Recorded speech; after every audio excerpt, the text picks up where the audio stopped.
So guys అయితే ఏంటి plan ఏంటిదంటే మామూలుగా రోజు నేను మా ఆవిడ ఇద్దరం కలిసి ఆఫీస్ నుండి బయటికి ఇద్దరం కలిసి వస్తాం.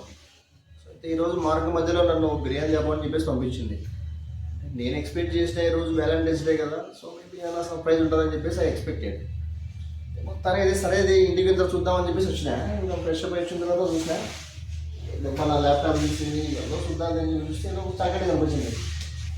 సరేలే ఏముంది అని చెప్పేసి ఇంకా ఏదో నార్మల్ అయిపోయినా. తర్వాత మనం యాజ్ యూజువల్గా మన రెగ్యులర్ రొటీన్ ఏంటంటే ఆఫీస్ నుండి వచ్చిన తర్వాత క్యారీ బాక్సులు తీయడం మనకు అలవాటు రోజు. అలా అని చెప్పేసి ఈరోజు నేను అనుకోకుండా క్యారీ బాక్స్ ఓపెన్ చేద్దామని చెప్పేసి తీసాను. సో క్యారీ బాక్స్ ఒక బదులు ఈరోజు మనకు కనపడింది ఏంటంటే ఏదో కవర్ కనపడింది. ఏం చెప్పేసి చూస్తే ఏదో పంపితే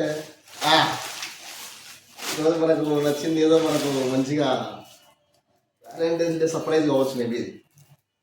సరే మేబీ మనం చూసినాం, కానీ మా ఆవిడైతే వాష్రూమ్లో ఉంది. చూద్దాం వచ్చిన తర్వాత ఎట్లా నాకు సర్ప్రైజ్ చేస్తా చూద్దాం. ఇది లైవ్ అయితే నాకు తొందరగా వస్తుంది మళ్ళీ, అందుకు ఫాస్ట్గా ప్యాకప్ చేస్తాం. సో అదన్నమాట సంగతి. నేను ఫ్రెష్ అప్ అయి రావడానికి వెళ్ళినప్పుడు మొత్తానికి గిఫ్ట్ని అయితే చూసేసిండు సర్ప్రైజ్ ఇద్దాం అనుకుంటే. అది చూసి కూడా ఎట్లా యాక్ట్ చేశాడు అని చెప్పి చూడాలి అనుకుంటే కనుక నా ఛానల్లో లాంగ్ వీడియో అయితే అప్లోడ్ చేస్తాను. ఎంతమంది లాంగ్ వీడియో చూడాలనుకుంటున్నారో కామెంట్ చేయండి. మీ కామెంట్స్ని బట్టి వీడియో అప్లోడ్ చేస్తాను. ఓకేనా? Bye bye.